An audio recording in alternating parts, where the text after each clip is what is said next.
चरण चाटुकारिता तो करनी है, कारनामे को बचाने के लिए।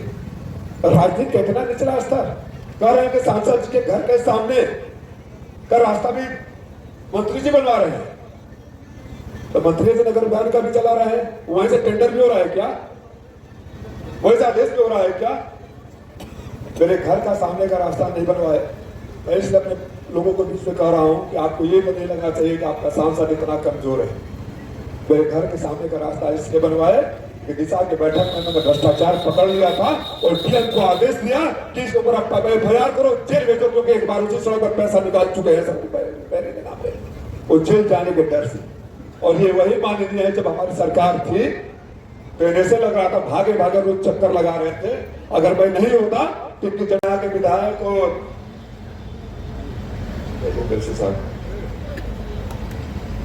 बलिया के जिला अध्यक्ष के साथ हमारे राष्ट्रीय अध्यक्ष जी ने मुझे बुलाया और बोले कि बलिया में सबसे ज्यादा भूमिहार वोट है, जातीय सद्भावना पर चुनाव। मैं जानता हूं कि आप सबके हैं, आप ऐसा आपकी सोच नहीं है, लेकिन सच्चाई ये है तो एक बार विचार करिए। मैंने बोला अध्यक्ष जी, किसी कीमत पर मैं घोषी को छोड़कर नहीं जाऊंगा और चुनाव हार गया तो मैं स्टैंप पेपर पर लिख के दे रहा हूं, जिंदगी में कभी न टिकट मांगूंगा न पार्टी छोड़ूंगा। और मैंने मना कर दिया, इसलिए कि यहाँ का हर चेहरा अपना लगता है, हर गांव अपना लगता है, वो भाव है। लेकिन जैसा कि आप लोगों ने भी सुना होगा और भाजपा के लोग भी बड़े दुखी हैं, निश्चित रूप से विधायक भी दुखी होंगे, क्योंकि मुझे लगातार फोन आ रहा है। मंच पर मेरे स्वर्गीय पिताजी को जिस तरह से गालियां दी गई, उनके अस्तित्व पर सवाल उठाया गया और वहां बैठकर मंत्री जी मुस्कुरा रहे थे, बाकी लोग कुछ लोग ताली बजा रहे थे, सब तो नहीं, कुछ लोग ताली बजा रहे थे।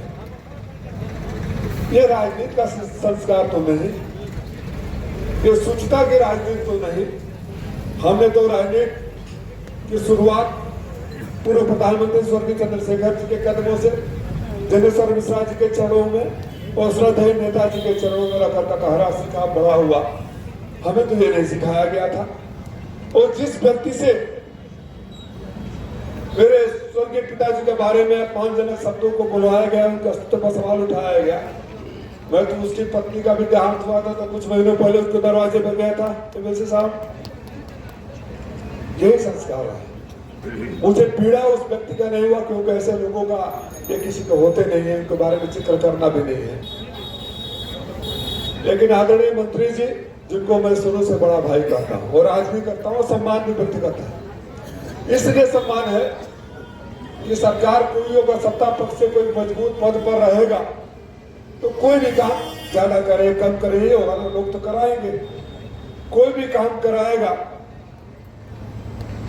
तो सारे लोग, राष्ट्रीय अध्यक्ष जी ने हमारी समाजवादी पार्टी सरकार में समाजवादी एम्बुलेंस दे तो कोई जात धर्म और पार्टी पूछ कर थोड़े जाती है, 100 नंबर जात धर्म पार्टी पूछ कर थोड़े जाती है। एक्सप्रेस पर कोई एक जात का एक पार्टी का थोड़े चलता है।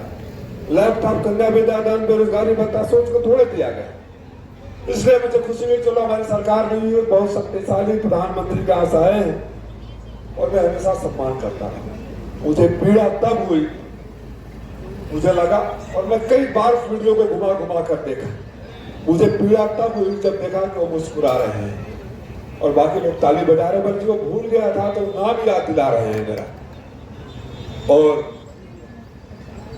वो व्यक्ति इतना ही नहीं, राजीव गांधी जी की तरह मेरे लिए भी मरने की बददुआ कर रहा है। यह राजनीति की गिरती हुई पराकाष्ठा है। अरे बददुआ करने की क्या जरूरत है? वो तो जो साथ में चलते हैं माननीय के, उनका हिस्ट्री सीट निकलवा दे, इशारा कर दे, इसको उड़ा तो सांसद को मध्यावधि चुनाव हो जाएगा। बददुआ करने की क्या जरूरत है?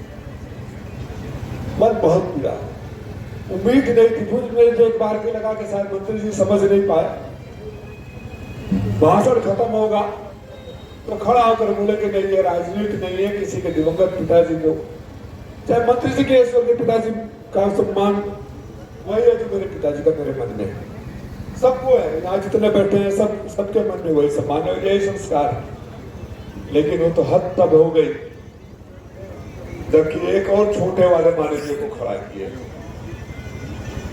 जो किसी के नहीं है, न सपा के हुए न बसपा के हुए, और जहां अपनी दुकान और काम और कारनामों के लिए गए हैं, मैं इन समाजवादी साथियों की तरफ से कहता हूं मंत्री जी से कि 10 मार्च 2027 को ये हमारे दरवाजे पर खड़े होंगे, वही काम हमारे लिए कर रहे होंगे। यही का इतिहास रहा है। वो व्यक्ति क्या कह रहा है?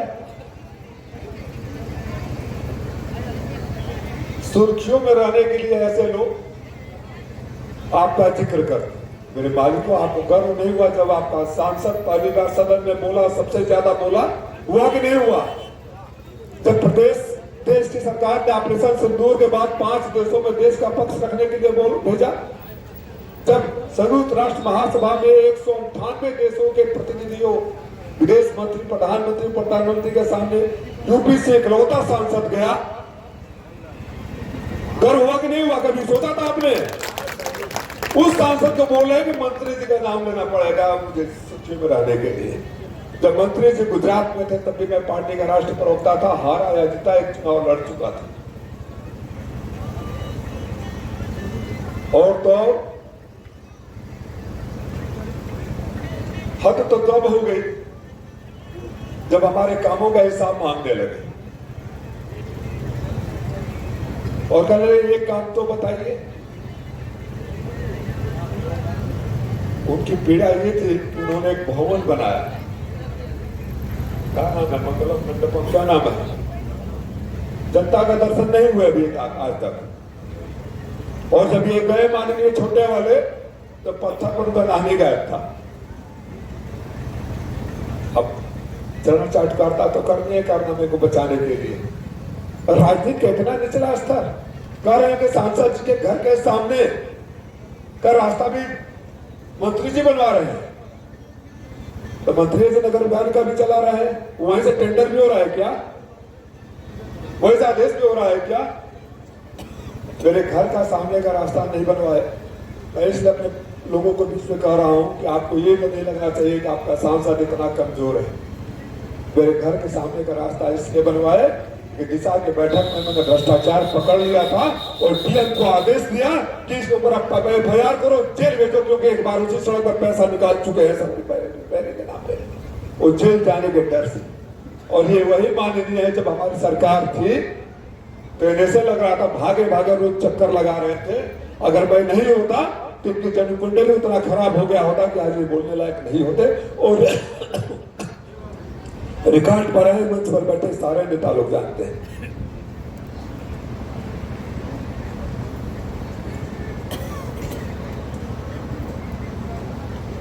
अब मैं आता हूं काम के हिसाब पर।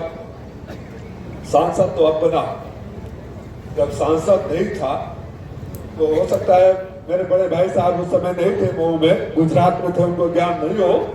अपने घर से बाहर कदम रखते हैं पंडित जी, गांव वाले घर से, तो बाहर के रास्ते पर क्या लिखा हुआ है? राजीव राय। राजीव राय ने बनवाया। जब मेन रोड पर आते हैं मऊ आजमगढ़ 4 लेन किसने बनवाया? मेरे साहब समाजवादी सरकार और राजीव राय ने बनवाया। जिस विभाग के मंत्री हैं उसका अंडरग्राउंड का केबलिंग राजीव राय ने करवाया था। ट्रांसफार्मर का सबसे ज्यादा काम राजीव राय ने करवाया था। और जहां से वो छोटे वाले माननीय है वहां के महिला अस्पताल में 100 बेड का हॉस्पिटल राजीव राय समाजवादी पार्टी सरकार ही मंच पर बैठे सारे लोग और अखिलेश यादव जी ने दिया था। कारनामे तो ये है कि टनियाओं में है नहीं यहाँ इतना बड़ा हॉस्पिटल।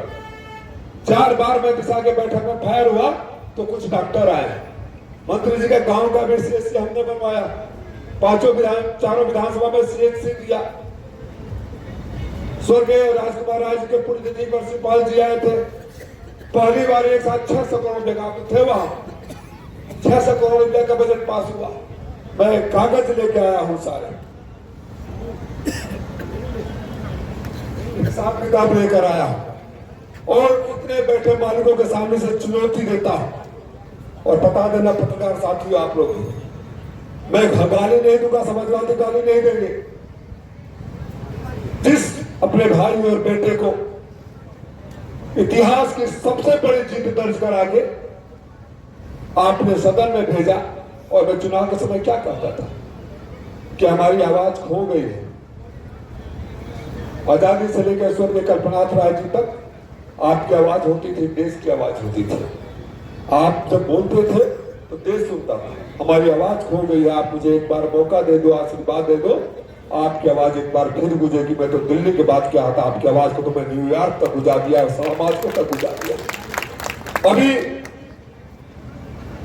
स्पीकर ने मुझे भारत और ब्रिटेन के पार्लियामेंट्री फ्रेंडशिप ग्रुप में रखा। तो जिस व्यक्ति को भारत सरकार चुन के भेज दिए कि आप इन सबसे काबिल हो, देश का पक्ष रखो, जाके संयुक्त राष्ट्र महासभा में ये छोटे वाले चौधरी का